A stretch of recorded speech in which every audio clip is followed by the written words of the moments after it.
முதலமைச்சரா முகம் கொடுத்து பார்க்கலனாலும் ஒரு புருஷனா பொண்டாட்டிய பார்க்கலாம் இல்லையா?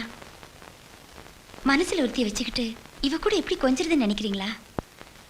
இல்ல ஏற்கனவே நடந்த ராத்திரி தானே, இன்னைக்கு என்ன புதுசுன்னு பாக்குறீங்களா? எனக்கு தெரியும் நீங்க என்ன தொட மாட்டீங்க. ஆனா நான் உங்களை விட மாட்டேன். என்னடா இவ பாலை கொடுத்துட்டு கால்ல விழ வேண்டியவ கால் மேல கால் போட்டுட்டு உட்காந்துருக்கலேன்னு பாக்குறீங்களா? இந்த கல்யாணத்துல நீங்க என் கழுத்துல தாலி கட்டல, நான் தான் உங்க கழுத்துக்கு சுருக்கு போட்டிருக்கேன்.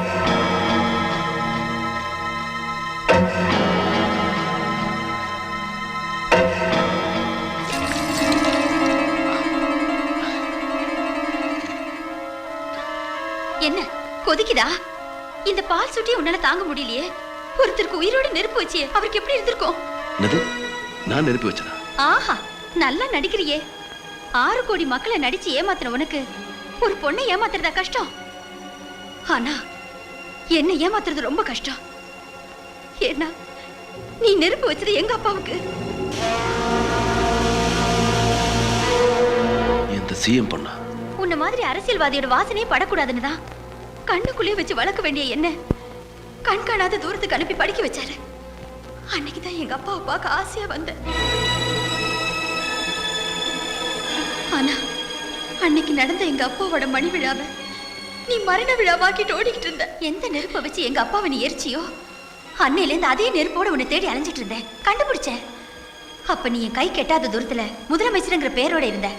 ஆனா ஒரு பொண்ணு நினைச்சா சீஃப் மினிஸ்டர் என்ன அந்த ஆண்டவனையே எட்டி பிடிச்சிடுவா. உன் மனைவியும் உன் தலைமையில உட்காரணும்னு தான் உன்கிட்டே கெட்டு போனவளா நடிச்சேன். நடிச்சியா? ஏன் நீ நல்லவளா நடிச்சு நாட்டையே ஆளும்போது நான் கெட்டு போனவளா நடிக்க கூடாதா? அடி பாவி, நடக்காத தப்புக்கு ஒரு அப்பாவி பொண்ணோட வாழ்க்கையை கெடுத்துட்டே. நடக்காத ஒரு தப்புக்கா நீ தீ வச்சுட்டு ஓடும்போது உன்னை கண்ணால பார்த்தவன்னா இந்த கொலைகார முகத்தை என்னால வாழ்க்கை பூரா மறக்க முடியாது. ஆனா நீ கொலை செஞ்சியே இல்லையான்னு விவாதம் பண்ண நான் வரல. உனக்கு தண்டனை கொடுக்க வந்திருக்கேன், ஆயுள் தண்டனை. அதுவும் ராஜ மரியாதையோட, ஒரு சிஎம் மனைவிங்கிற அந்தஸ்தோட. இனிமே நீ சிரிச்சுக்கிட்டே அழணும், அதை நான் பார்த்து ரசிச்சுக்கிட்டே சிரிக்கணும். இனிமே உன்னை நிம்மதியா வாழவும் விட மாட்டேன், நிம்மதியா ஆளவும் விட மாட்டேன். எந்த பதவிக்காக எங்க அப்பாவை கொன்னியோ அந்த பதவி உன்னை விட்டு ஓடணும். எந்த ஜனங்க உன்னை தலைமையில தூக்கி வச்சு ஆடுறாங்களோ அவங்களே உன்னை தூக்கி போட்டு மிதிக்கணும். பொண்டாட்டி படுத்துற பாட்ட புருஷன் வெளியே சொன்னா அவனுக்கு தான் அசிங்கம். நீ ராத்திரி கோவப்பட்டா காலையில தினத்தந்தியில வந்துடும், காலையில கோவப்பட்டா சாயந்தரம் மாலை முரசுல வந்துடும். அப்புறம் நீங்க தான் அவமானப்படணும்.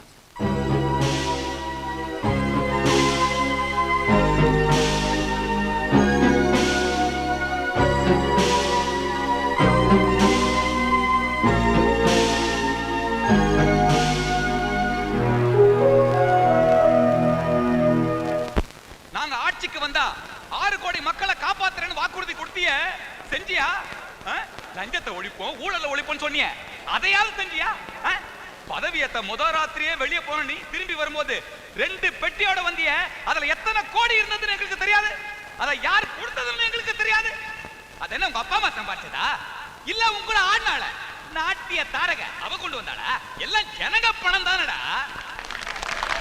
கவர்மெண்ட் கடையை மூணாதான் இவன் கட்சிக்காரன் கள்ள சாராயத்தை காய்ச்ச முடியும், பக்கத்து மாநிலத்துல வந்து பாக்கெட் பாக்கெட்டா சாராயத்தை கடத்த முடியும், கோடி கோடியா சம்பாதிக்க முடியும்.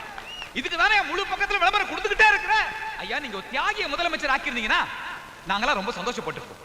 ஒரு பொறுக்கி பையனை, ஒரு திருட்டு பையனை, போயும் ஒரு புறம்போக்கு பையனை போய் முதலமைச்சர் ஆக்கியிருக்கீங்களா? அதை நினைச்சாதான் ரொம்ப வருத்தமா இருக்கு. எவ்வளவு நல்லவங்களா உட்கார்ந்த அந்த முதலமைச்சர் நாற்காலியில ஒரு நாளாவது நாய கோடி கோடியா கொள்ளையடிக்கிற பண பேய ஆங்கார பிடிச்ச ஆடம்பரம் விசாச கொண்டு போய் முதலமைச்சரா உட்கார வச்சிட்டீங்களா?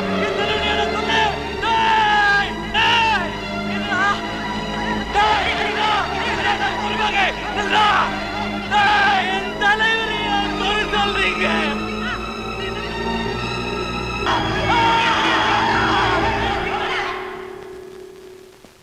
சார், உங்க கட்சி தொண்டை ஒருத்தன் எதிர்கட்சிக்காரன் உங்களை திட்டலாங்கிறதுக்காக பைத்தியக்காரத்தனமா தீ குளிச்சிருக்கான் சார். இங்க என்ன கூட்டம் போட்டுட்டு ஏந்திரிச்சு போங்கயா. சிஎம் அவர்கள் பப்ளிக்ல வெளில அனுப்புங்க. ஏந்திரிங்கயா, ஏந்திரிங்க. இங்க வாங்கயா, இங்க யோ போயா, என்ன யோ வேந்திரியா. சார் நான் பேச படியா. யார் அங்க? இங்க வாங்கயா. இங்க வாங்கய்யா. ஏன் வாங்கமாங்க? சிஎம் வராருல. சார் அந்த சம்சாரம் அந்த ஆளு சம்சாரமா இப்ப ஓரமா போய் நில்ல. சிஎம் வராரு. அட பாவி மகனே, இப்படி எங்களை பரிதவிக்க விட்டுட்டியா? கட்சின்னு குடும்பத்தை இப்படி தவிக்க விட்டுட்டியா? ஐயா பாத்தீங்களா ஐயா, உங்களுக்காக ஓடி ஆடி உழைச்சவர் எப்படி ஆயிட்டாரு பாத்தீங்களா? தலைவர் 24 மணி நேரம் புலம்பிட்டு இருந்தாரியா. தலைவர் ஜெயிக்கணும்னு சோறு தண்ணி இல்லாம கூட இருந்தாரியா.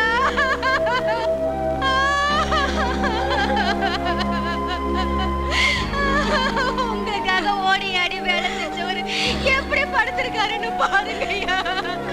கண்ண தெரையா, நான் செத்தா தலைவரே வருவாருன்னு சொன்னீங்க, இப்ப வந்திருக்காரு பாரியா. கண்ண திறந்து பாரியா, கண்ண திறந்து பாரியா. யார பார்க்கணும்னு ஆசைப்பட்டு இருந்தியோ அவரே வந்திருக்காருயா, பாரியா.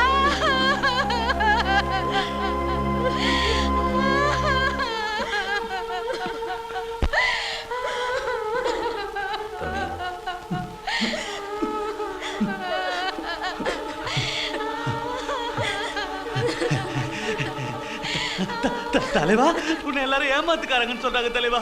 ஆனா நான் சொல்றேன், நீ ஏமாத்த மாட்ட தலைவா. என்ன இல்ல, இந்த நாட்டையே நீ சொர்க்க பூமியை மாத்திடுவ தலைவா. அதுக்காக தான் உனக்கு ஓட்டு போட்டுக்கேன் தலைவா. என்ன நம்பி அந்த நாடு இருக்குன்னு சொல்றேன். நிஜமா தலைவா, சத்தியமா தலைவா. உன்னை நம்பி ஒரு வீடு இருக்கிறத மறந்துட்டியா நீ? எனக்கு என்ன தலைவா ஒரு வீடு, உன்னை நம்பி 1000 வீடு இருக்கு தலைவா, 1 கோடி வீடு இருக்கு தலைவா. ஐயோ, எங்களை அனாதையாக்கிட்டு போயிட்டியா?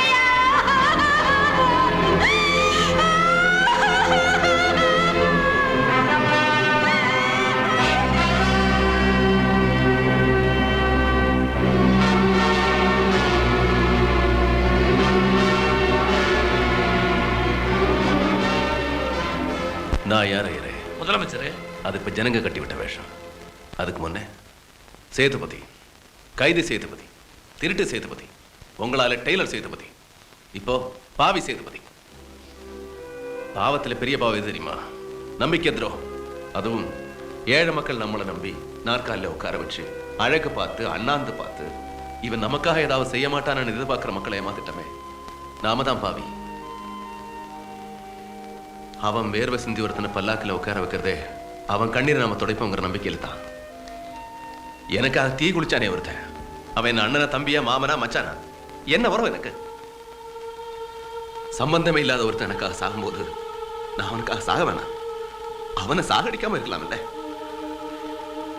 என் படத்தை டிவியில பார்த்தா, பேப்பர்ல பார்த்தா, நியூஸ்ல பார்த்தா தன்னை மறந்து கை தட்டுறானே, அவன் கையெடுத்து அவன் கண்ணிலே குத்திட்டு இருக்கோமே. அவன் கையை நாம பிடிச்சு விடுறோம், அவனுக்கு நாம் கையை கொடுக்கணும். இவன் போகட்டும் நாமெல்லாம் ஒதுங்கி நின்று அப்புறம் போகலான்னு காத்து நிற்கிறானே சிக்னல்ல, அது எதுக்கு? வீட்டில் போய் தூங்குறதுக்கா?